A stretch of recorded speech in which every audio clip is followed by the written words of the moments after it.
আসসালামু আলাইকুম রহমতুল্লাহি ওবরাকাতুহ। আলহামদুলিল্লাহি ওয়াহদা ওয়াসসালাতু ওয়াসসালামু আলা মান লা নাবিয়্যা বা'দা ওয়া আলা আলিহি ওয়া সাহবিহি ওয়া মাওয়ালা। সম্মানিত মুসল্লিয়ানে কেরাম, আজকের খুতবায় আমরা যে বিষয়টি সংক্ষিপ্তভাবে আলোচনা করার চেষ্টা করব ইনশাআল্লাহ, বিষয়টি শাহরুর রমাদানের সাথে সম্পৃক্ত গুরুত্বপূর্ণ ইসলামের একটি রোকন, আহাম্মিয়াতুজ যাকাত ফিল ইসলাম, অর্থাৎ ইসলামে জাকাতের গুরুত্ব। জাকাতের গুরুত্ব সম্পর্কে আমরা সংক্ষিপ্তভাবে আজকের খুতবায় তুলে ধরার চেষ্টা করব ইনশাআল্লাহ। শাহরুর রমাদানের সাথে জাকাত পুরোপুরি সম্পৃক্ত না, অর্থাৎ জাকাত রমাদান মাসে দিতে হবে এটা জরুরি বিষয় না। জাকাত সারা বছরের ইবাদত, অর্থাৎ যেই মাসে যেই সম্পদের 1 বছর পূর্ণ হবে ওই মাসেই জাকাত আদায় করতে হয়, ওই মাসেই জাকাত ফরজ হয়। অর্থাৎ বছরের 12 মাসেই সম্পদের উপরে জাকাত ফরজ হয় এবং 12 মাসেই জাকাত আদায় করতে হয়। তবে আমরা রমাদান মাসে বেশি গুরুত্ব দিয়ে থাকি এই কারণ এই রমাদান মাস যদি আমরা হিসাব রাখি, রমাদান কেন্দ্রিক জাকাত দিই, তাহলে বছরের হিসাব রাখাটা সহজ। যে এক রমাদান টু আরেক রমাদান, বা রমাদানের 5 তারিখ 5 রমাদান থেকে আরেক বছরের 5 রমাদান, এই বছরের 10 রমাদান থেকে আরেক বছরের 10 রমাদান, এই বছরের 20 রমাদান থেকে আরেক বছরের 20 রমাদান, তাহলে এই 1 বছরের হিসাব রাখাটা সহজ। দ্বিতীয় বিষয়, রমাদান মাস শাহরুস সদাকা, এটি সদাকার মাস।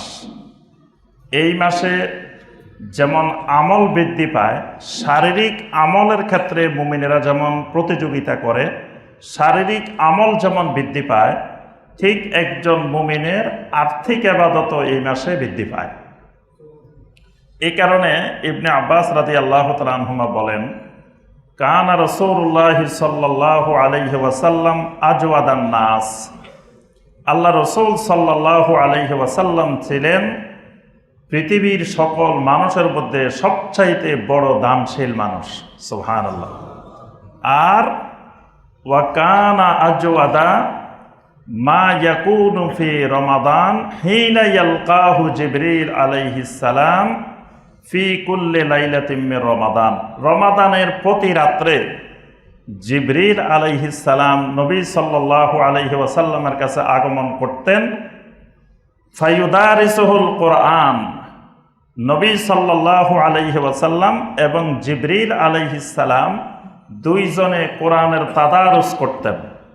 অর্থাৎ যতটুকু কোরআন নাজিল হয়েছে এতটুকু জিবরিল আলাইহিস সালাম নবী সাল্লাল্লাহু আলাইহি ওয়াসাল্লামকে তেলাওয়াত করে শোনাইতেন, আর নবী সাল্লাল্লাহু আলাইহি ওয়াসাল্লাম জিবরিল আলাইহিস সালামকে তেলাওয়াত করে শোনাইতেন। সুবহানাল্লাহ। আর এই অবস্থা যখন চলতে থাকতো রমাদানে, নবী সাল্লাল্লাহু আলাইহি ওয়াসাল্লামের দানশীলতা আরো বেড়ে যেত। এমনকি ফালা রাসূলুল্লাহ সাল্লাল্লাহু আলাইহি ওয়াসাল্লাম আজওয়াদু বিল খায়রি মিনার রিহুল মুরসালা, প্রবাহমান বাতাসের গতির চাইতেও নবী সাল্লাল্লাহু আলাইহি ওয়াসাল্লামের দানশীলতার গতি অনেক গুণ বেড়ে যেত। সুবহানাল্লাহ। তাহলে এই রমাদান মাস যেমন আমাদের আমলের বরকতের মাস, সিয়ামের মাস, কিয়ামের মাস, এভাবে বিভিন্ন ইবাদতের তেলাওয়াতের মাস, ঠিক একইভাবে এই রমাদান মাস সদাকারও মাস, দানশীলতার মাস। এই কারণে আমরা রমাদানের সাথেই এই জাকাতকে বেশি গুরুত্ব দিয়ে থাকি। আজকের খুতবায় আমরা সংক্ষিপ্তভাবে জাকাতের বিষয়ে কয়েকটি গুরুত্বপূর্ণ দিক তুলে ধরার চেষ্টা করব। প্রথমত, ইসলাম জাকাতকে কি ধরনের গুরুত্ব দিয়েছে, মানে জাকাতের গুরুত্বটা কতটুকু। দ্বিতীয় বিষয়, কেউ যদি জাকাত ফরজ হওয়ার পরেও জাকাত না দেয়, তাহলে তার পরিণতিটা কি, তার অবস্থাটা কি? তৃতীয়ত, কোন কোন সম্পদের উপরে আমাদের জাকাত আসে, কি পরিমাণ আসে? চতুর্থত, এই জাকাতগুলো কাদেরকে দিতে হবে? এই বিষয়গুলোই আমরা আজকের খুতবায় সংক্ষিপ্তভাবে আলোচনা করার চেষ্টা করব ইনশাআল্লাহ। প্রথমে আসি আমরা, ইসলাম জাকাতকে কি ধরনের গুরুত্ব প্রদান করে, জাকাতের গুরুত্ব ইসলামে কতটুকু? আল্লাহ রাব্বুল আলামিন কোরআনে কারিমে সবচেয়ে বেশি যেই ইবাদতটির নির্দেশ দিয়েছেন, যে আমলটির নির্দেশ দিয়েছেন, সেটি হলো সলাত।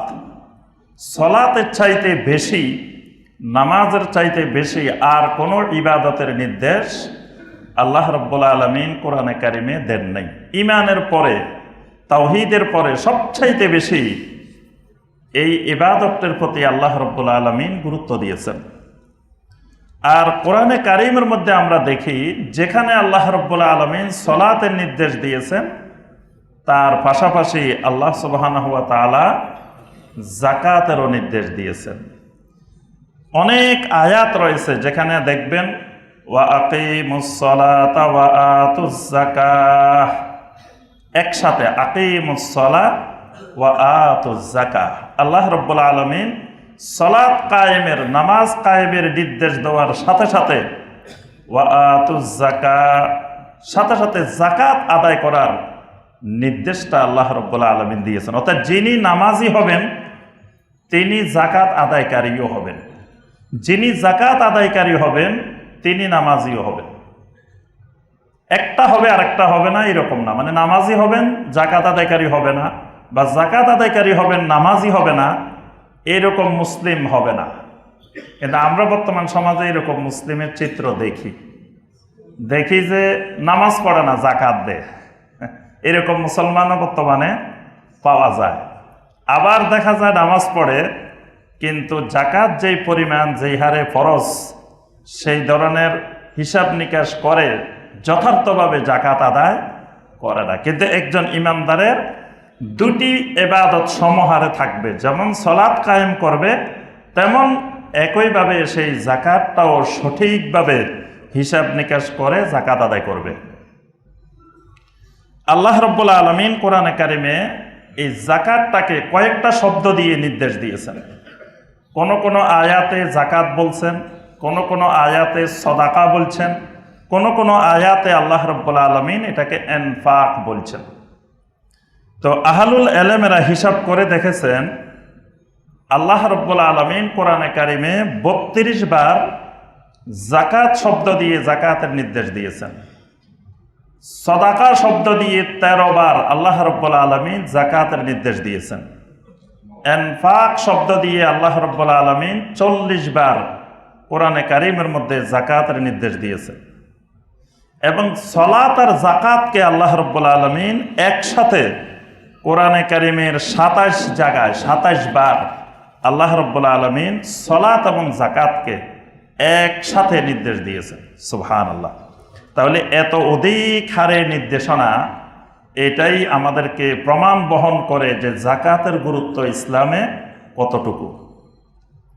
আল্লাহ রাসূল সাল্লাল্লাহু আলাইহি ওয়াসাল্লাম ইসলামের 5টি রোকন, ইসলামের 5টি আরকান ঠিক করেছেন, ইসলামের 5টি খুঁটি ঠিক করেছেন, যে এই 5টি খুঁটির উপরে ইসলাম দাঁড়িয়ে থাকে। এর একটা খুঁটি যদি নড়বড়ে হয়ে যায়, ভেঙে যায়, তাহলে ওই ব্যক্তির ইসলামটাও ভেঙে পড়ে যায়। এই 5টি রোকনের মধ্যে নবী সাল্লাল্লাহু আলাইহি ওয়াসাল্লাম বলেন, বুনিয়াল ইসলামু আলা খামস, শাহাদাতে আল্লাহ ইলাহা ইল্লাল্লাহ ওয়া আন্না মুহাম্মাদার রাসূলুল্লাহ ওয়া ইকামিস সালাহ ওয়া ইতাইজ যাকাত ওয়াল হজ্জ ওয়া সাওমি রমাদান। এখানে নবী সাল্লাল্লাহু আলাইহি ওয়াসাল্লাম 3 নম্বরে যে রোকনটি, 3 নম্বর যে খুঁটিটি, গুরুত্বপূর্ণ খুঁটিটির বর্ণনা দিয়েছেন, সেটি হলো ইতাইজ যাকাত, যাকাত আদায় করা। অর্থাৎ 1 নম্বরটা হলো তাওহীদ, ঈমান, দ্বিতীয়টাই হলো সালাত কায়েম, 3 নম্বরটাই হলো ইতাইজ যাকাত। তাহলে বোঝা যায় রমাদান মাসের সিয়ামের চাইতেও জাকাতের গুরুত্ব বেশি। রমাদানের রোজার চাইতে, সিয়ামের চাইতে জাকাতের গুরুত্ব বেশি। জাকাতকে কোনো হাদিস, সিয়ামকে নবী সাল্লাল্লাহু আলাইহি ওয়াসাল্লাম কোনো হাদিসে 4 নম্বরে বর্ণনা করেছেন, কোনো হাদিসে 5 নম্বরে বর্ণনা করেছেন। কিন্তু জাকাতকে সব জায়গায়, সকল হাদিসেই নবী সাল্লাল্লাহু আলাইহি ওয়াসাল্লাম সালাতের পরেই 3 নম্বর রুকন হিসাবে জাকাতের বর্ণনা দিয়েছেন। তাহলে বোঝা যায় রমাদানের রোজার চাইতেও, সিয়ামের চাইতেও জাকাতের গুরুত্বটা বেশি। সূরা আল মুমিনুনের মধ্যে আল্লাহ রাব্বুল আলামিন যে সকল মুমিনেরা জান্নাতুল ফেরদাউসের ওয়ারিস হবে, আল্লাহ রাব্বুল আলামিন তাদের গুরুত্বপূর্ণ কিছু গুণাবলী বর্ণনা করেছেন। তন্মধ্যে তাদের একটি গুরুত্বপূর্ণ গুণ হল কাদ আফলাহাল মুমিনুন আল্লাযীনা হুম ফী সালাতিহিম খাশিউন ওয়াল্লাযীনা হুম আনিল লাগবি মুরিদুন ওয়াল্লাযীনা হুম লিয-যাকাতি ফাইলুন। সুবহানাল্লাহ। আল্লাহ রাব্বুল আলামিন বলেন কাদ আফলাহাল মুমিনুন, ওই মুমিনেরা সফল, এই মুমিনগুলো সফল হয়ে গেছে, এরা জান্নাতুল ফেরদাউসের স্থায়ী ওয়ারিস হয়ে গেছে। সুবহানাল্লাহ। কারা? আল্লাযীনা হুম ফী সালাতিহিম খাশিউন, যে মুমিনদের সালাতের ভিতরে খুশু খুজু আছে। যারা সালাত আদায় করে এটা বলেন নাই আল্লাহ পাক, মানে জান্নাত পাওয়ার জন্য সালাত আদায় করে এটা বলেন নাই, কারণ সালাত আদায় না করলে তো মুমিনে হয় না। তো সালাতটা আগের আয়াতে চলে গেছে, কাদ আফলাহাল মুমিনুন, এই মুমিনুনের মধ্যে সালাত আদায়কারী ঢুকে গেছে। এজন্য আল্লাহ পাক বলেন নাই যে এরা সালাত আদায় করে, কারণ সালাত তো আদায় করবেই, কারণ না করলে সে মুমিনে থাকবে না। এখানে আল্লাহ পাক প্রথম গুণটা যেটা বলছেন, আল্লাযীনা হুম ফী সালাতিহিম খাশিউন, তাদের সালাতের ভিতরে খুশু থাকবে। এই খুশুটা হলো সালাতের রূহ। তাদের সালাতের মধ্যে রূহ হলো খুশু, এই খুশুওয়ালা সালাত, অর্থাৎ সালাতের মধ্যে মনোযোগ থাকবে আল্লাহ রাব্বুল আলামিনের দিকে। এমনভাবে সালাত আদায় করবে, আন তা'বুদাল্লাহা কাআন্নাকা তারা ফাইন লাম তাকুন তারাহু ফাইন্নাহু ইয়ারাক। সালাতে যখন বান্দা দাঁড়াবে তখন সে এমনভাবে দাঁড়াবে যেন সে আল্লাহ রাব্বুল আলামিনকে দেখতেছে। সুবহানাল্লাহ। যদি আল্লাহ রাব্বুল আলামিনকে নাও দেখে তো তার অন্তরের ভিতরে এই বদ্ধমূল ধারণা থাকবে, আমার আল্লাহ আমাকে দেখতেছেন। সুবহানাল্লাহ। এই খুশু নিয়ে যে ব্যক্তি সালাত আদায় করবে জান্নাতুল ফেরদাউসের ওয়ারিস হবে। সুবহানাল্লাহ। ওয়াল্লাযীনা হুম আনিল লাগবি মুরিদুন, এই ইমানদারের বৈশিষ্ট্য হলো এরা বেহুদা কথাবার্তা, বেহুদা কাজকর্ম থেকে দূরে থাকে। এরা গান বাজনা, অশ্লীলতা, বেহুদা কাজকর্ম, কথাবার্তা, এগুলো থেকে, লাহবন মানে অনেক ব্যাখ্যা, এই জাতীয় সকল কর্ম থেকে এরা বিরত থাকে। 3 নম্বর এদের বৈশিষ্ট্য হলো ওয়াল্লাযীনা হুম লিয-যাকাতি ফাইলুন, এরা যাকাত আদায়ের ব্যাপারে খুবই সক্রিয় থাকে। খালি যাকাত আদায় করে আল্লাহ পাক এটা বলেন নেই, এরা যাকাত তো আদায় করেই, তবে যাকাত আদায়ের ব্যাপারে এরা এত বেশি পরিমাণ সক্রিয় থাকে, তারা খেয়াল রাখে কোনো একটা জিনিস আমার যাকাতের আওতার বাহিরে রয়ে গেছে কিনা, আমার স্বর্ণ একটা রয়ে গেছে কিনা, অমুক জায়গায় ব্যবসার টাকা একটা রয়ে গেছে কিনা, ওই জায়গায় যে পাওনা টাকা আছে এটা রয়ে গেছে কিনা, অমুক ব্যাংকে যে আমার এত টাকা আছে ওইটা রয়ে গেছে কিনা, কোনোখান থেকে কোনো বাদ পড়ে গেছে কিনা, এই ব্যাপারে খুবই সক্রিয় থাকে এই জান্নাতুল ফেরদাউসের ওয়ারিস যে মুমিনেরা। তাহলে এই যাকাতের ব্যাপারে সক্রিয় থাকা এটাও জান্নাতে যাওয়ার একটা গুরুত্বপূর্ণ শর্ত। জান্নাত আল্লাহ রাব্বুল আলামিন বানিয়েছেন মুত্তাকীদের জন্য। মুত্তাকী না হলে কাউকে আল্লাহ জান্নাতে ঢুকতে দিবেন না। এই কারণে কোরআনে কারিমে অনেক জায়গায় আল্লাহ রাব্বুল আলামিন বলছেন উইদ্দাত লিল মুত্তাকিন, জান্নাতকে বানিয়ে রাখা হয়েছে মুত্তাকিনদের জন্য। আর মুত্তাকিন কারা? কোরআনে কারিমের শুরুতে আল্লাহ রাব্বুল আলামিন মুত্তাকিনের বর্ণনা দিয়েছেন, হুদাল লিল মুত্তাকিন আল্লাযীনা ইউমিনুনা বিল গায়বি ওয়া ইউকিমুনাস সালাতা ওয়া মিম্মা রাযাকনাহুম ইউনফিকুন। মুত্তাকিন হলো তারা যারা গায়েবের প্রতি ঈমান আনে, সালাত কায়েম করে এবং আমি তাদেরকে যে রিজিক দিয়েছি সেখান থেকে খরচ করে। এই ইনফাক মানে যাকাত। এখানে আল্লাহ রাব্বুল আলামিন যাকাতের কথা বলছেন। অর্থাৎ মুত্তাকি হইতে হলে, তাকওয়া সৃষ্টি করতে হলে যাকাত আদায়কারী হওয়া লাগবেই। কারণ যাকাত যতক্ষণ আদায় হবে না ততক্ষণ অন্তর পবিত্র হবে না, অন্তরে তাকওয়া ঢুকবে না, মুত্তাকিন হওয়া যায় না। মসজিদ আবাদকারী, যারা মসজিদে আসা যাওয়া করে, আল্লাহ পাক এই মানুষগুলোর বর্ণনা দিয়েছেন। এদের কিছু বৈশিষ্ট্য আছে এবং কিয়ামতের ময়দানে যখন রব্বুল আলামিনের আরশে আজিমের ছায়া ছাড়া কোনো ছায়া থাকবে না, সেদিন রব্বুল আলামিন এক শ্রেণীর মানুষকে ডাক দিবেন। রাজুলুন কালবুহু মুআল্লাকুন বিল মাসাজিদ, যে মানুষগুলোর অন্তর মসজিদের সাথে তাআল্লুক থাকে, সংযুক্ত থাকে। তো এই মানুষগুলো কারা? এদের বৈশিষ্ট্য কি? আল্লাহ পাক কোরআনে কারিমে সূরা আত-তাওবার 18 নম্বর আয়াতে কারিমায় এদের কিছু বৈশিষ্ট্য বর্ণনা করেছেন। এদের বৈশিষ্ট্য হলো ইন্নামা ইয়ামুরু মাসাজিদাল্লাহি মান আমানা বিল্লাহি ওয়াল ইয়াউমিল আখির ওয়া আকামাস সালাতা ওয়া আতাজ যাকাতা ওয়া লাম ইয়াখশা ইল্লাল্লাহ। আল্লাহর মসজিদ যারা আবাদ করে, আল্লাহর মসজিদে যারা গমন করে, এই মানুষগুলোর গুরুত্বপূর্ণ বৈশিষ্ট্য হলো মান আমানা বিল্লাহি ওয়াল ইয়াউমিল আখির। এই মানুষগুলো আল্লাহর উপরে ঈমান আনে, আখিরাতের উপরে ঈমান আনে। ওয়া আকামাস সালাহ, এই মানুষগুলো নিয়মিত সালাত কায়েমকারী। ওয়া আতাজ যাকাতা, এই মানুষগুলো নিয়মিত যাকাত আদায়কারী। ওয়ালাম ইয়াখশা ইল্লাল্লাহ, আল্লাহ রাব্বুল আলামিন ছাড়া আর কোনো শক্তিকে তারা ভয় করে না, পরোয়া করে না। সুবহানাল্লাহ। তাহলে এই যে মসজিদ আবাদকারী, মসজিদের সাথে তাআল্লুক মানুষগুলার গুণাবলী হলো ওয়া আতাজ যাকাহ, এরা এদের সম্পদের যথাযথ নিয়মে সঠিকভাবে যাকাত আদায় করে। মুখলিসিন মানুষ, যারা মুখলিসিন, আল্লাহর সকল নবী রাসূলেরা ছিলেন মুখলিসিন। আল্লাহ পাক সব নবী রাসূলদের ব্যাপারে বলছেন ইন্নাহু মিন ইবাদিনাল মুখলাসিন। নূহ আমার মুখলাসিন বান্দা, ইব্রাহিম মুখলাসিন বান্দা, মূসা মুখলাসিন বান্দা। সব নবীদের ব্যাপারে আল্লাহ পাক বলছেন তারা ছিলেন ইবাদিনাল মুখলাসিন। এই উম্মতকেও আল্লাহ রাব্বুল আলামিন বলছেন তোমরাও হয়ে যাও মুখলাসিন, ইখলাসওয়ালা। ইখলাসওয়ালা মানুষ কারা?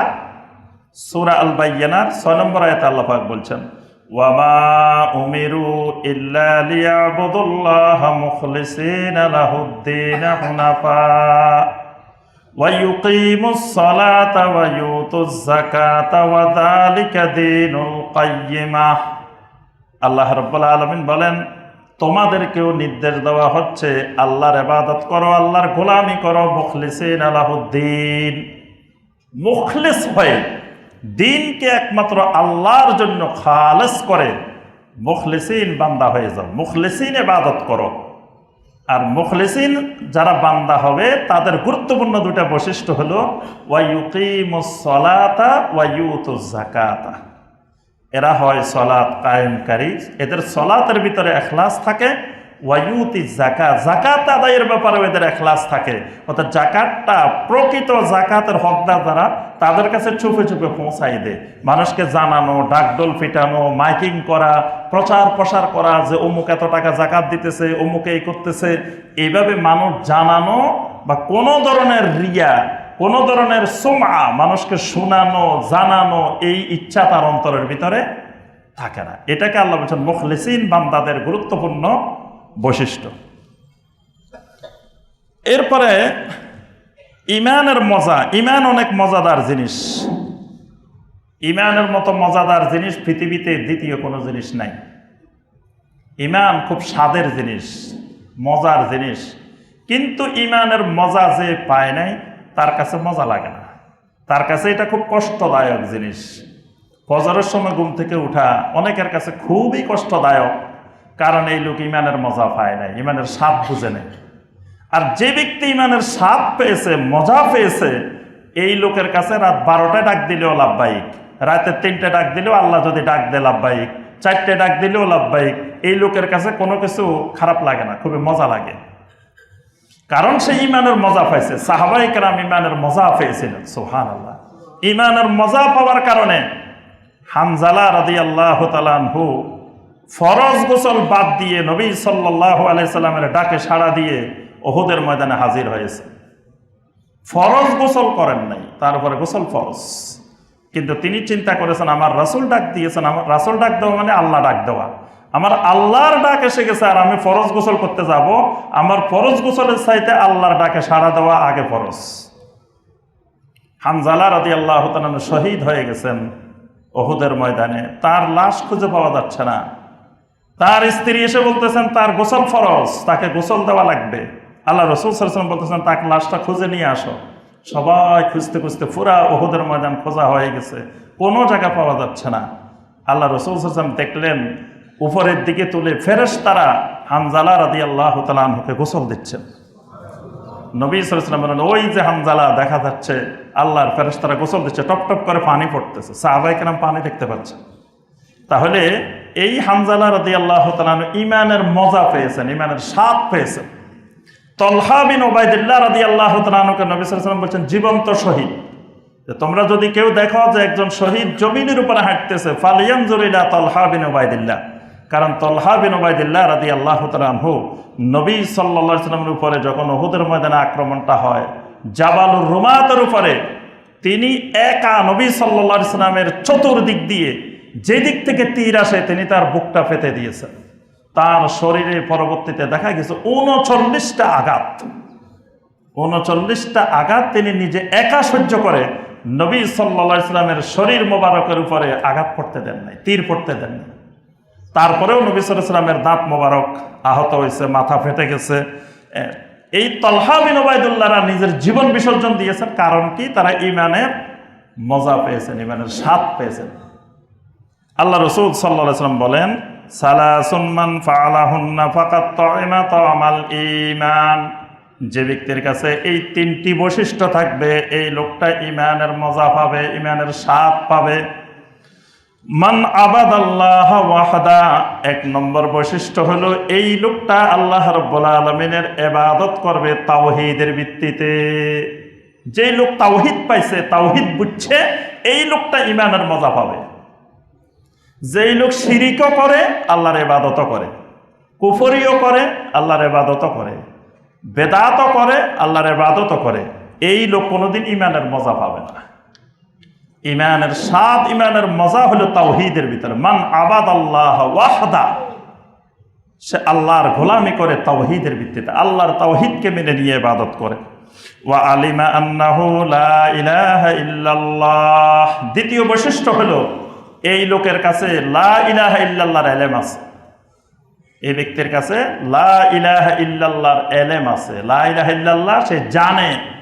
এটা জানা প্রত্যেক মুমিনের উপরে ফরজ, লা ইলাহা ইল্লাল্লাহর ইলম শিখা। নবী সাল্লাল্লাহু আলাইহি ওয়াসাল্লাম বলেন যেই লোক লা ইলাহা ইল্লাল্লাহর ইলম শিখছে এই লোক ঈমানের মজা পাবে। ওয়া আতা যাকাতা মালিহি তাইয়্যিবাতান বিহা নাফসাহু, যেই লোক অত্যন্ত খুশির সাথে, আনন্দের সাথে, তৃপ্তি সহকারে তার সম্পদের ভিতর থেকে জাকাতগুলো বের করে দেয়, মানে জাকাত বের করার সময় কোনো বখালতি কৃপণতা করে না, চিন্তা করে না যে আমার এখানে এত টাকা দিয়ে দিলে তো আমার টাকা কমে যাব, এটা থেকে দিলে তো কমে যেতে পারে, যে এখানে একটু কমাই দিই, এখানে একটু ই করি, হিসাবটা কমাই ধরি, অজুহাত খোঁজে যে কেমনে কমানো যায়, এই লোক ঈমানের মজা পাবে না। আল্লাহ রাসূল সাল্লাল্লাহু আলাইহি ওয়াসাল্লাম তাইয়্যিবাতান বিহা নাফসাহু, সে নিজেকে গর্ববোধ করবে যে আল্লাহ রাব্বুল আলামিন আমাকে এতগুলো সম্পদ দিয়েছেন, আল্লাহু আকবার। আমার আল্লাহ আবার বলছেন এখান থেকে যাকাত দেওয়ার জন্য, তাহলে আল্লাহ আমার সম্পদ আরো বাড়াই দিক, আমি যাতে আরো যাকাত দিতে পারি। সে খুশি মনে এখান থেকে শুধু যাকাত বের করতে থাকে। আল্লাহ রাসূল সাল্লাল্লাহু আলাইহি ওয়াসাল্লাম এইভাবে যেই খুশি মনে তাইয়্যিবাতান বিহা নাফসাহু যাকাত দিবে, সে ঈমানের মজা পাবে, ঈমানের কি স্বাদ সে বুঝতে পারবে। সুবহানাল্লাহ। তাহলে ইমানের মজা পাইতে হলে যাকাত লাগবে। সূরা তাওবার 103 নম্বর আয়াতে আল্লাহ রাব্বুল আলামিন বলেন, মানুষের অন্তরের ভিতরে অনেকগুলা রোগ তৈরি হয়, এই রোগগুলা পরিশুদ্ধ করতে হলে, এই রোগগুলা থেকে মুক্ত হইতে হলে যাকাত লাগবে। যাকাত একসাথে অন্তরকেও পবিত্র করে, অন্তরকে রোগমুক্ত করে, আবার সম্পদকেও রোগমুক্ত করে। এজন্য আল্লাহ পাক বলছেন, খুয মিন আমওয়ালিহিম সাদাকাতান তুতাহহিরুহুম ওয়া তুযাক্কিহিম বিহা। তাদের সম্পদ থেকে আপনি যাকাত নেন, নিয়ে তাদের সম্পদগুলাকে পবিত্র করে দেন, তাদেরকে নিজেদেরকেও পরিশুদ্ধ করে দেন। মানে যাকাত আদায়ের মাধ্যমে দুটা পরিশুদ্ধি। প্রথমে অন্তরের পরিশুদ্ধি, কারণ মানুষ চায় না টাকা পয়সা দিয়ে দিক। পৃথিবীর কোনো মানুষ চায় না যে তার টাকা পয়সা, তার এত কষ্টের অর্জিত টাকা পয়সা সে প্রতি 1,02,500 টাকা করে সে দিয়ে দিবে, এটা স্বাভাবিকভাবে কোনো মানুষ চায় না। কিন্তু যখন সে ইমানের তাগিদে, ইমানের কারণে সে দিয়ে দিচ্ছে খুশি মনে, তখন আল্লাহ পাক তার অন্তরটাকে পরিশুদ্ধ করে দেন। সুবহানাল্লাহ। তার অন্তরের বখালতি, কৃপণতা, যত রোগ আছে আল্লাহ পাক অন্তরের রোগগুলো দূর করে দেন, অন্তরের রোগকে সাফা করে দেন। পাশাপাশি তার সম্পদের ভিতরে যে ময়লা আবর্জনা, আমরা প্রতিদিন যে ঘরে থাকি, যে বাড়িতে থাকি, প্রতিদিন পরিষ্কার করা লাগে। পরিষ্কার যদি 1 বছর না করেন, তো 1 বছর পরে আর এই বাড়িতে থাকার মতো অবস্থা থাকবে না। যদি 1 বছর ঝাড়ুও দেন নাই, পরিষ্কারও করেন নাই, মুছেনও নাই, কিচ্ছু করেন নাই, 1 বছর বাড়ি এটা পড়ে আছে, অনেকগুলা ময়লা জমবে। ঠিক একইভাবে সম্পদের ভিতরেও এরকম ময়লা জমে। যখন যাকাতটা আদায় করা হয়, আল্লাহ রাব্বুল আলামিন সম্পদের ময়লাগুলোকেও পরিষ্কার করে দেন। সুবহানাল্লাহ। এবার আসি আমরা যাকাত না দিলে কি ক্ষতি, এই ব্যাপারে অনেক আয়াত আছে। সূরা আল মুদ্দাসসিরের 42 থেকে 48 নম্বর আয়াতে আল্লাহ পাক বলছেন, জাহান্নামে যাওয়ার অনেকগুলা বড় বড় কারণ আছে। তার মধ্যে অন্যতম একটা কারণ, মা সালাকাকুম ফি সাকার ক্বালু লাম নাকু মিনাল মুসাল্লিন ওয়া লাম নাকু নুতঈমুল মিসকিন। জাহান্নামে যাওয়ার সবচাইতে বড় কারণ যেগুলো, 1 নম্বরে মুসল্লি না হওয়া, 5 ওয়াক্ত নামাজের মুসল্লি না হওয়া। 2 নম্বর কারণ, ওয়ালাম নাকু নুতঈমুল মিসকিন। এখানে নুতঈমুল মিসকিন দ্বারা যাকাত আদায় না করা। সম্পদের উপরে যাকাত ফরজ, কিন্তু যাকাত আদায় করে নাই, এটাও জাহান্নামে যাওয়ার বড় একটা কারণ। সূরা তাওবার 34 এবং 35 নম্বর আয়াতে আল্লাহ রাব্বুল আলামিন যারা যাকাত ফরজ হওয়ার পরে যাকাত দেয় না, তাদের কঠিন শাস্তির কথা বলছেন। ওয়াল্লাযীনা ইয়াকনিজুনা আয-যাহাবা ওয়াল ফিদ্দাতা ওয়া লা ইউনফিকুনাহা ফি সাবিলিল্লাহি ফাবাশশিরহুম বিআযাবিন আলীম ইয়াওমা ইউহমা আলাইহা ফি নারি জাহান্নাম। আল্লাহ রাব্বুল আলামিন বলেন, যাকাত না দিয়ে যে সম্পদ সে জমা করেছে, আল্লাহ রাব্বুল আলামিন এই সম্পদগুলোকে কিয়ামতের ময়দানে জাহান্নামের আগুনে উত্তপ্ত করবেন, গরম করবেন। ইয়াউমা ইউহমা আলাইহা ফি নারি জাহান্নামা ফাতুকওয়া বিহা জিবাহুহুম ওয়া জুনুবুহুম ওয়া যুহুরুহুম। এরপরে এই উত্তপ্ত সম্পদগুলো দিয়ে তাদের কপালে, তাদের পিঠে, তাদের 2 পাশে দাগ দেওয়া হবে। এই সম্পদগুলোকে জাহান্নামের আগুনে গলিয়ে গলিয়ে তাদের কপালের মধ্যে, পিঠের মধ্যে, 2 পাশ দেশে আল্লাহ পাক বলেন তাদেরকে দাগ দেওয়া হবে, ছাকা দেওয়া হবে, দিয়ে দিয়ে বলা হবে, ফাযুকু মা কুনতুম তাকনিজুন। যে সম্পদ যাকাত না দিয়ে জমা করে রাখছিলে, তার মজা, তার স্বাদ তুমি আস্বাদন করো। নাউযুবিল্লাহ। এই জায়গাগুলোর কথা কেন আল্লাহ পাক বলছেন? কারণ আহলুল ইলমগণ, মুফাসসিরিনে কেরাম বলেন যে যখন কোনো বখিল যে যাকাত দেয় না, তার কাছে যখন কেউ সাহায্য চাইতে আসে, প্রথমে তার মেজাজ গরম হয়ে যায়, তার কপালে তার এই গরমের, তার খারাপ লাগার ভাবটা কপালে প্রকাশিত হয়, তার কপাল কুঞ্চিত হয়ে যায়। এরপরে কিছুক্ষণ পরে সে পিঠ দেখিয়ে চলে যায়। এই জন্য পিঠের মধ্যে, প্রথমে কপালের মধ্যে, তারপরে পিঠের মধ্যে, এরপরে হয় ডাইনে যায়, না হয় বামে যায়। এই জন্য 500 দেশের মধ্যে 2 দেশে আল্লাহ রাব্বুল আলামিন কিয়ামতের ময়দানে এইভাবে শাস্তি দিবেন। আবু বকর রাদিয়াল্লাহু তাআলা আনহুর খেলাফতকালে কিছু মানুষ তৈরি হলো যারা বলল যে জাকাত নেওয়াটা নবী সাল্লাল্লাহু আলাইহি সাল্লামের হক, এখন আমরা জাকাত দিব না, আল্লাহ রসুল নাই, জাকাত দিব না। দলিল কোথা থেকে? কোরআনের আয়াত, সূরা তাওবার 103 নম্বর আয়াত। আল্লাহ পাক বলছেন খুজ মিন আমওয়ালিহিম সাদাকা। খুজ আল্লাহ পাক এক বচন বলছেন, রাসূলকে বলছেন, রাসূলকে বলছেন আপনি তাদের সম্পদ থেকে জাকাত নেন। তো সুতরাং রাসূল নাই, এখন আর জাকাত দেওয়া লাগবে না, আমরা আর আবু বকরকে জাকাত দিব না। তখন অনেকগুলো বড় বড় বিপদ, একদিকে বন্ড নবী, একদিকে মোরতাদ, অসংখ্য রকমের ভয়াবহ ফিতনার মধ্যে খোলাফায়ে রাশেদিন। তখন একদল বের হলো জাকাত দিবে না। আবু বকর রাদিয়াল্লাহু তাআলা আনহু বড় বড় সাহাবায়ে কেরামদেরকে নিয়ে মজলিসে শুরার বৈঠক ডাকলেন। সেই বৈঠকে ওমর রাদিয়াল্লাহু তাআলা আনহুর মতো সাহাবীও ছিলেন। ওমর রাদিয়াল্লাহু তাআলা আনহু পরামর্শ দিলেন যে আমরা এখন কঠিন বিপদের মধ্যে আছি, আল্লাহ রসুল সাল্লাল্লাহু আলাইহি সাল্লাম আমাদের মধ্যে নাই, চতুর্দিকে বিভিন্ন রকমের ভয়াবহ ফিতনা, একদিকে মুরতাদদের ফিতনা, ধর্মত্যাগীদের, একদিকে দেখা গেছে আপনার বন্ড নবীদের। তো এত ফিতনা মোকাবেলা করতে গিয়ে এই মানুষগুলোর ব্যাপারে চুপ থাকেন, কারণ এরা তো নামাজও পড়ে, ইসলামের সব বিধিবিধান মেনে নিছে, খালি একটা কাজ করবে না, জাকাত দিবে না। সুতরাং এটার জন্য আমাদের মনে হয় কিছু করার দরকার নেই, এরা তো ইমানদার, এরা মুসলমান, এরা সব বিশ্বাস করে। মানে ওমর রাদিয়াল্লাহু তাআলা আনহু নবী সাল্লাল্লাহু আলাইহি ওয়াসাল্লাম থাকাকালীন আসাদ্দুহুম ফি আমরিল্লাহি ওমর, সবচাইতে আল্লাহর হুকুমের ব্যাপারে কঠোর ছিলেন ওমর। রাসূল নাই, ওমর হয়ে গেছেন সবচাইতে ঠান্ডা। তিনি বলতেছেন যে এই ব্যাপারে আমাদের কোনো পদক্ষেপ দরকার নেই। আর আরহামু উম্মতি বি উম্মতি আবু বকর, এই উম্মতের মধ্যে সবচাইতে নরম মানুষ, রহমশীল মানুষ আবু বকর as-সিদ্দিক রাদিয়াল্লাহু তাআলা আনহু। তিনি যখন খেলাফতের চেয়ারে বসলেন তখন আবু বকর রাদিয়াল্লাহু তাআলা আনহু হয়ে গেলেন সবচাইতে কঠিন মানুষ। সুবহানাল্লাহ। আবু বকর রাদিয়াল্লাহু তাআলা আনহু সবার পরামর্শ শুনলেন, শোনার পরে বললেন ওয়াল্লাহি লা উকাতিলান্না মান ফাররাকা বাইনাস সালাতি ওয়াজ যাকাহ। ও ওমর, কেমন করে ওই মানুষগুলোকে তুমি ইমানদার বলছো?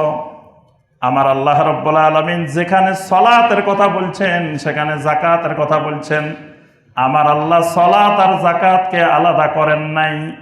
যেই মানুষগুলো সালাত আর যাকাতকে আলাদা করে, বলে যে সালাত আদায় করব, যাকাত দিব না, এই মানুষগুলো ইমানদার হতে পারে না। ওয়াল্লাহি লা উকাতিলান্না, আল্লাহর কসম, আল্লাহর নবীর একজন সাহাবীও যদি জমিনে বেঁচে থাকে তাকে নিয়ে আমি তাদের বিরুদ্ধে লড়াই করে যাব। আল্লাহু আকবার। আবু বকর কঠিন হয়ে গেলেন যে আমি তাদের বিরুদ্ধে অবশ্যই লা উকাতিলান্না, লড়াই করে যাব।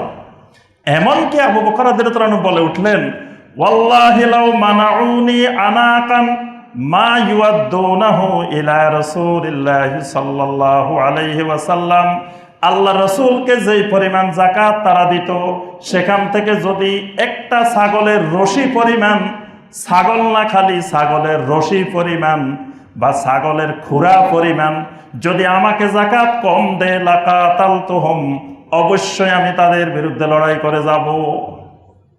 সামান্য কম দিল আমিও আবু বকর এটা মেনে নিব না, কারণ এটা আমার উপরে আল্লাহর আমানত। এই চেয়ারে বসার কারণে আল্লাহর আমানত, জনগণ থেকে যেন আমি পরিপূর্ণরূপে যাকাত আদায় করি। কারণ যাকাত আমি আবু বকরের জন্য না, আমার পকেটের জন্য না, যাকাত আল্লাহর বিধানের জন্য, আল্লাহর হুকুমের জন্য। সুতরাং এই ক্ষেত্রে আমি ছাড় দেওয়ার আবু বকরের কোনো এখতিয়ার নাই। ওমর রাদিয়াল্লাহু তাআলা বলে উঠলেন ওয়াল্লাহি মা হুয়া ইল্লা আন কাদ শারাহাল্লাহু সাদরা আবি বকর, আল্লাহর কসম আজকে আমরা দেখতে পেলাম কেমন করে আল্লাহ মানুষের অন্তরকে প্রশস্ত করে দেন, অন্তরকে খুলে দেন। সুবহানাল্লাহ। আজকে আবু বকরের অন্তরকে আল্লাহ রাব্বুল আলামিন বক্ষকে প্রশস্ত করে দিয়েছেন। তখন সমস্ত সাহাবায়ে কেরাম বলে উঠলেন ফাআরাফতু আন্নাহুল হক, আবু বকর আপনার এই সিদ্ধান্তই সঠিক, আমরা আপনার সাথে একমত, আপনি এদের বিরুদ্ধে লড়াই চালান, আমরা আছি। তাহলে সমস্ত সাহাবায়ে কেরামের ইজমা যে সালাত আর যাকাতকে আলাদা করা যাবে না, সালাত আর যাকাত এক সূত্রে গাথা, কারণ আল্লাহ রাব্বুল আলামিন আকিমুস সালাহ ওয়া আতুজ যাকাত, আকিমুস সালাহ ওয়া আতুজ যাকাত। সুতরাং একজন মুসলিম অবশ্যই তাকে যাকাত আদায় করতে হবে। কি কি সম্পদের উপরে যাকাত দিতে হবে? স্বর্ণের উপরে যাকাত দিতে হবে, সেটা ব্যবহারের স্বর্ণ হোক বা যে কোনো ধরনের স্বর্ণ হোক। ব্যবহারের স্বর্ণ নিয়ে কিছু ইখতিলাফ আছে, তবে বিশুদ্ধ মত হলো ব্যবহারের স্বর্ণেরও যাকাত দিতে হবে, কারণ ব্যবহারের অন্যান্য জিনিস আর স্বর্ণ দুটার মধ্যে পার্থক্য আছে। এজন্য ব্যবহারের স্বর্ণ হোক, যে স্বর্ণ হোক, যাকাত দিতে হবে। রূপার যাকাত দিতে হবে, নগদ টাকা পয়সা, সেটা যেখানে থাকুক, ব্যাংকে থাকুক, নিজের হাতে থাকুক, বা আরেকজনকে আমি ঋণ দিছি সেভাবেই হোক। আরেকজনকে ঋণ দিলে বা ধার দিলে ওই টাকারও কিন্তু আমাকে যাকাত দিতে হবে, কারণ ওই টাকার মালিক আমি। তবে এমন কাউকে দিয়েছি যার পাওয়ার সম্ভাবনা নাই, বর্তমানে এটার সংখ্যা অনেক পাওয়া যায়, যে দেওয়ার পরে আর পাওয়ার সম্ভাবনা নেই। তাহলে এইরকম যদি হয়, অনিশ্চিত হয়, তখন যাকাত দেওয়া লাগবে না। তবে যদি অনিশ্চিতের পরেও আবার পাওয়া গেছে, তাহলে যখন পাওয়া যাবে তখন যাকাত দিতে হবে। আর যেগুলো স্বাভাবিকভাবে আমার থেকে কেউ কর্জে হাসানা নিছেন, দান নিছেন, ঋণ নিছেন, এগুলোরও আমাকে যাকাত দিতে হবে। সেটা যেখানে থাকুক, নগদ টাকা পয়সার যাকাত দিতে হবে। কি পরিমাণ? শতকরা 2.5%, মানে 100 টাকায় 2.5 টাকা, 40 টাকায় 1 টাকা, 40 ভাগের 1 ভাগ। ঠিক একইভাবে ব্যবসা বাণিজ্যের যে জিনিসগুলো থাকবে সেগুলোর উপরে যাকাত দিতে হবে, অর্থাৎ ব্যবসা বাণিজ্যের মালামাল, কাঁচা মাল যা থাকবে এগুলোর উপরে। তবে মেশিনারিজ, তারপর বাড়িঘর, বিল্ডিং, এগুলোর উপরে যাকাত দেওয়া লাগবে না। তবে যদি আপনার ওই মেশিনারিজের ব্যবসা হয়, মানে মেশিনারিজে যদি বাণিজ্যিক পণ্য হয়, তখন মেশিনারিটা দিতে হবে। কিন্তু মেশিন দিয়ে যদি আমি অন্য জিনিস বানাই, তখন ওই মেশিনের উপরে যাকাত আসবে না। যেগুলো বানাই, যেগুলো ব্যবসা করি, সেগুলোর উপরে যাকাত আসবে। তারপরে আপনার পশুর উপরে যাকাত আসে, বিভিন্ন ফসলের উপরে যাকাত আসে, খনিজ সম্পদের উপরে যাকাত আসে। আর যাকাতের নেশাব হলো 7.5 ভরি স্বর্ণ অথবা 52.5 তোলা রূপা। তো বর্তমানে রূপার দামটা কম, স্বর্ণের দামটা বেশি। এই কারণে আহলুল এলেমদের মত হলো যে যেটা সর্বনিম্ন থাকবে, যেহেতু রূপার দাম কম, রূপার দামটাই আমাদের নেশাব হবে। রূপার দাম অনুসারে কারো কাছে যদি নর্মালি 60,000 65,000 টাকাও থাকে, তাহলে 1 বছর অতিবাহিত হইলে এটা নেশাব হয়েছে বলে গণ্য হবে, অর্থাৎ তার উপরে যাকাত ফরজ হবে। আর যাকাতের আরও অনেক মাসাইল আছে। বর্তমানে বাংলা ভাষায় অনেক বই পাওয়া যায়, সেই বইগুলো থেকে আপনারা মাসাইল জেনে নেবেন। আমার একটা বই আছে আরকানুল ইসলাম, এখানে যাকাতের অধ্যায় আছে, যাকাতের মাসাইল এখানে আছে। আরও অনেক বইতে আপনারা পাবেন, বর্তমানে বাংলা ভাষায় অনেক বই আছে। কাদেরকে দিতে হবে যাকাত? সদাকা যে কোনো কাউকে দেওয়া যায়, মানে আল্লাহর রাস্তায় দান করবেন, মুসলিমকেও দেওয়া যায়, অমুসলিমকেও দেওয়া যায়, যে কাউকে দেওয়া যায়, কিন্তু যাকাত সবাইকে দেওয়া যাবে না। যাকাতের ব্যাপারে আল্লাহ রাব্বুল আলামিন 8টা খাত সূরা আত-তাওবার 60 নম্বর আয়াতে কারিমায় নির্দিষ্ট করে দিয়েছেন। এই 8 খাতের যে কোনো এক খাতে যাওয়া লাগবে, না হয় যাকাত আদায় হবে না। এজন্য যাকাত আদায়ের সময় যাকে চাইলাম মনে চাইলো দিয়ে দিলাম, যাকাত আদায় হয়ে যাবে এরকম না। দেওয়ার আগে চিন্তা ভাবনা করে দিতে হবে, যেখানে দিচ্ছি এটা 8 খাতের কোন খাতের মধ্যে দিচ্ছি, ওই খাত নির্দিষ্ট করে দেয়, এই খাতের মধ্যে এখানে দিচ্ছি, তাহলে আপনার যাকাত আদায় হবে। যদি বলেন যে না আমি দিয়ে দিলাম, যে সে যেখানে মনে চায় সেখানে নিয়ে যাক, এই এখতিয়ার আপনার নাই। অর্থাৎ এটা যেহেতু ইসলামের একটা গুরুত্বপূর্ণ রোকন, এটা হিসাবের ক্ষেত্রে যেমন সম্পূর্ণ হিসাব বের করতে হবে। কেউ কেউ আছে হিসাব বাইর করে না, আনুমানিক যাকাত দেয়, যে কয় এত হিসাব বাইর করা অনেক কষ্টকর, এত বাইর করার দরকার নাই, আনুমানিক তার থেকে আরো বেশি দিয়ে দিব, অসুবিধে কি? কিন্তু বেশি দিলেও যাকাত আদায় হবে না। আপনাকে আগে নির্দিষ্ট করে বের করতে হবে যে আমার সম্পদ এই পরিমাণ, যাকাত এই পরিমাণ, এরপরে আপনি অতিরিক্ত আরো দেন, সেটা সদাকা, কিন্তু যাকাতটা হিসাব করে বের করতে হবে। ঠিক একইভাবে দেওয়ার সময়ও দেখতে হবে যে আমার এই 8টা খাতের কোন খাতের মধ্যে আমি দিচ্ছি। আবার এমন জায়গায় দেওয়া যাবে না যেখানে শিরিকের কারখানা, আপনি যাকাত দিয়ে দিলেন, আপনার যাকাত দিয়ে শিরিক মোটা তাজা হচ্ছে, শিরিক হৃষ্টপুষ্ট হচ্ছে আপনার অর্থ দিয়ে। এমন জায়গায় দিলেন যেখানে বেদাতের কারখানা, আপনি বেদাতের ফ্যাক্টরিতে দিয়ে দিচ্ছেন, তা আপনার টাকা দিয়ে যদি বেদাতের চাষাবাদ হয়, এটার জন্য আপনিও গুনাহগার, আপনার আদায় হবে না। এই জন্য দেওয়ার সময় খেয়াল করে ভালো করে চিন্তা ভাবনা করে দিতে হবে যে কোথায় আমি এই জাকাতের অর্থটা দিচ্ছি। আল্লাহ পাক 8টা খাত নির্ধারণ করে দিয়েছেন। ফকির 1 নম্বর, ফকির 2 নম্বর মিসকিন। ফকির বেশি গরিব না মিসকিন বেশি গরিব বলেন তো দেখি আপনারা? না, ফকির বেশি গরিব, মিসকিন কিন্তু ফকিরের চাইতে ধনী। অর্থাৎ এই দুইটার মধ্যে বেশ কম হলো ফকির হলো যার 6 মাসের আপনার কম, 1 বছরের মধ্যে 6 মাস তার চলে না, মানে 6 মাস যে পরিমাণ সে ইনকাম করে বা আয়, এটা দিয়ে তার পরিবারে 6 মাসও চলে না, এরকম হলে ফকির। আর 6 মাসের উপরে চলে কিন্তু বছর চলে না, এরকম হলে মিসকিন। এই জন্য আল্লাহ পাক প্রথম ফকির বলছেন, তারপরে বলছেন মিসকিন। 3 নম্বর কর্মচারী। তো কর্মচারী যেহেতু আমাদের বর্তমানে জাকাত মন্ত্রণালয় নাই, মন্ত্রণালয়ের কর্মচারীও নাই, এই খাতে আমাদের দেওয়ার রাস্তা নাই। ওয়াল মুআল্লাফাতে কুলুবুহুম, মুআল্লাফায়ে কুলুব হলো যে এই খাতও এখন আমাদের দেওয়ার মতো রাস্তা নাই। মুআল্লাফায়ে কুলুবের অনেকগুলো খাত আছে। অনেক সময় ইসলাম যেখানে দুর্বল, অনেক মুশরিক অনেক কুফফারদেরকে দিয়ে সেখানে মুসলিমেরা সহযোগিতা নেন। যেমন অনেক যুদ্ধে, অনেক সারিয়ায় মুশরিকেরা মুসলমানদের পক্ষে আপনার এগিয়ে আসছে, তখন ওই মুশরিকদেরকে জাকাতের সম্পদ থেকে দেওয়া হয়েছে। এরপরে এমন জায়গায় অমুসলিম আছে, তাদেরকে কিছু দিলে মুসলিম হয়ে যাবে, এগুলো হলো মুআল্লাফায়ে কুলুবের খাত। আরেকটা হলো ফির রিকাব, দাস মুক্তি, গোলাম আজাদ। গোলাম আজাদের খাতও বর্তমানে নাই। ওয়াল গারিমিন, এই খাতটা আছে যে ঋণগ্রস্ত। ঋণগ্রস্ত, তবে কি রকম ঋণগ্রস্ত? এমন ঋণ নিচে ঋণ খাই ফেলছে, ঋণ দেওয়ার মতো আর ব্যবস্থাপনা নেই। সব ঋণগ্রস্ত কিন্তু জাকাত খাবে না, কারণ বাংলাদেশে যিনি যত বড় কোটিপতি তিনি তত বড় ঋণগ্রস্ত। তার দেখবেন যে এক একজনের কোটি কোটি টাকা ঋণ, ঋণ খেলাফি, তারপরে বড় বড় ঋণ। এখন যদি কত না আমি কি জাকাত দিব, আমি তো জাকাত খাইতে পারি, আমি তো ঋণগ্রস্ত। যেই পরিমাণ ঋণ, ওই ঋণের সম্পদ আর থাকলে তাহলে জাকাত খাবে না। এমন ঋণ যেটা ঋণ নিয়ে খেয়ে ফেলছে, আর পরিশোধ করার মতো ব্যবস্থা নেই। ওয়াফি সাবিলিল্লাহ, সাবিলিল্লাহর খাতটা একটু ব্যাপক। সাবিলিল্লাহর খাত মুজাহিদ ফি সাবিলিল্লাহ, এবং ফি সাবিলিল্লাহর মধ্যে এলেমের খাত, তলাবুল এলেম, এলেম অর্জন করা। নবী সাল্লাল্লাহু আলাইহি ওয়াসাল্লাম বলেছেন মান খারাজা ফি তালাবিল ইলমি ফাহুয়া ফি সাবিলিল্লাহ, যে ব্যক্তি এলেম অর্জনের জন্য বের হয় সে আল্লাহর রাস্তায় আছে, ফি সাবিলিল্লাহ। তো এই জন্য এলেম অর্জনটাও ফি সাবিলিল্লাহর খাত। তারপরে আদ-দাওয়া ইলাল্লাহ, আল্লাহর দিকে দাওয়াত, এটাও ফি সাবিলিল্লাহর খাত।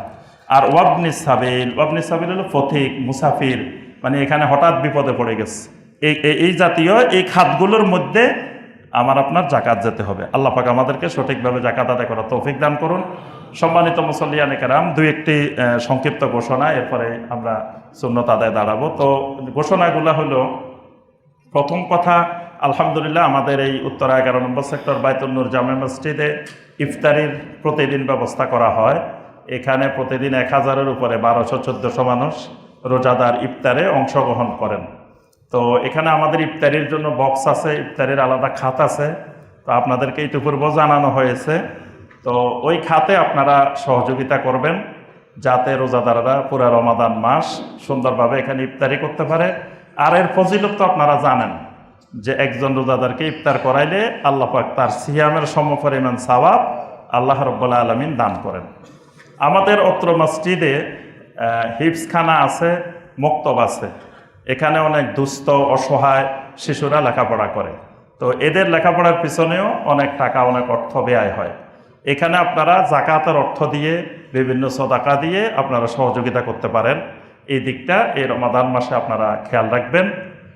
আর আরেকটি বিষয়, আমাদের মা বোনদের উপরে দোতলায় আমাদের যে মা বোনেরা সালাত আদায় করেন, আলহামদুলিল্লাহ এটা খুবই ভালো দিক যে আলহামদুলিল্লাহ আমাদের মা বোনেরা জুমার খুতবায় অংশগ্রহণ করতে পারেন।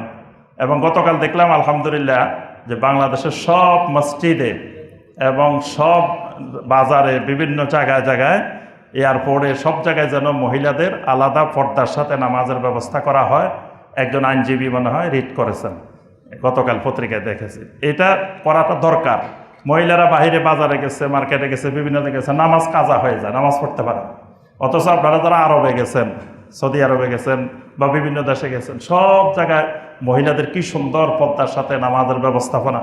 আলহামদুলিল্লাহ আমাদের অত্র মসজিদেও আমাদের মা বোনেরা সলাত আদায় করতে আসেন। তো সলাত আদায় করতে আসলে আমাদেরকে সলাতের নিয়ম কানুনও ভালো করে জানা দরকার। কোনো কোনো মা বোন দেখা যায় আগে আসি, অন্যদের জন্য জায়গা দখল করে বসে থাকেন। এই বিষয়টা আমাদের কাছে খবর আসছে। এটা গুনাহের কাজ, এটা করা যাবে না। যিনি আগে আসবেন উনি আগে বসবেন, যিনি পরে আসবেন উনি পরে বসবেন। এখানে কারো নির্দিষ্ট অধিকার নাই যে উনি আগে বসবেন উনি পরে বসবেন। যিনি আগে আসবেন তিনি যেই হন, তিনি আগে আসবেন আগের কাতারে বসবেন, যিনি পরে আসবেন পরের কাতারে বসবেন। কারণ জুমার ফজিলত পাইতে হলে নবী সাল্লাল্লাহু আলাইহি ওয়াসাল্লাম কিছু শর্ত দিয়েছেন। তার মধ্যে একটি শর্ত হলো লাম ইউফাররিক বাইনা ইসনাইনে, যে নবী সাল্লাল্লাহু আলাইহি ওয়াসাল্লাম বলেছেন তুমি পরে আসি মানুষকে দুইজনকে ভাগ করে করে সামনের দিকে চলে যাইবা। এটা করলে জুমার কোনো ফজিলতে পাওয়া যাবে না। পরে আসতে তিনি পিছনে বসবেন, তিনি যত বড় ব্যক্তি হন যাই হন তিনি পিছনে বসবেন। এটাই হলো সুন্নাহ, এটাই হলো জুমার আদাব। এজন্য মা বোনেরও বিষয়টা খেয়াল রাখবেন। যারা আগে আসবেন আপনি একা বসবেন, আরেকজনের জন্য জায়নামাজ এনে, আরেকজনের জন্য কিছু কাপড় চোপড় এনে দখল করে রাখলেন যে এখান দিয়ে লোক আছে, আরেকজনকে বসতে বাধা দিলেন, এটা গুনাহের কাজ। এই কাজটা জুমার দিন বা যে কোনো দিনেই এই কাজটা আল্লাহর মসজিদে করা যাবে না। খেয়াল রাখতে হবে আল্লাহর মসজিদ যেমন এবাদতের বরকতের জায়গা, গুনাহ হইলেও এটা সাংঘাতিক। বাইরে গুনাহ করার চাইতে মসজিদে গুনাহ করা কিন্তু এটা বড় কঠিন জিনিস। এজন্য মসজিদে এসে আমরা এই বিষয়গুলো খেয়াল রাখার চেষ্টা করব। আল্লাহ পাক আমাদের সবাইকে তৌফিক দিন। আমিন ইয়া রাব্বাল আলামিন। আসসালামু আলাইকুম ওয়া রাহমাতুল্লাহি ওয়া বারাকাতুহু।